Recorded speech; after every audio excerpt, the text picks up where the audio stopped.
இறைவனின் திருப்பெயரால். கஸ்டமர் ஒருத்தவங்க எனக்கு 4 camera set, branded set plus வந்து மொபைல் வியூவில் வேணும், நான் வந்து ஃபாரினில் இருக்கேன், ஃபாரின்லேருந்து நான் என் வீட்டை வந்து கண்காணிக்கணும்னு சொல்லி கேட்டாங்க. ஸோ அவங்களுக்கு பண்ணி கொடுத்ததான் தவா பிராண்டில் 4 சேனல் டிவிஆர், அப்புறம் வந்து வாட்டர் ப்ரூஃப் IP65 வாட்டர் ப்ரூஃபோடு இருக்கக்கூடிய புல்லட் கேமராவில் 3, டோம் கேமராவில் 1, இன்டோர் டோம் கேமராவில் 1, அப்புறம் 500 GB ஹார்ட் டிஸ்க்கு 1 இயர் வாரண்டி உள்ளது.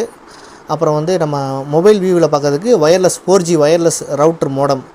அதுக்கப்புறம் வந்து இப்போ நம்ம கேமராவுக்கு தேவையான பாக்ஸ் அக்சசரிஸு, பவர் சப்ளை, கேமராவுடைய பவர் சப்ளை, அப்புறம் கனெக்டர்ஸு, ஒயர் எல்லாமே ஃபுல் கிட்டு வெறும் 15,000 இன்ஸ்டாலேஷன், டெலிவரி, ஆல் ஐட்டம்ஸ் எல்லாமே சேர்த்து நம்ம பண்ணி கொடுத்துருக்கோம். ஜஸ்ட்டு 15,000. உங்களுக்கு தேவை அப்படின்னா கீழே இருக்கிற நம்பருக்கு உடனே கால் பண்ணுங்கள், பெஸ்ட்டாக பண்ணி தந்துடலாம். நன்றி.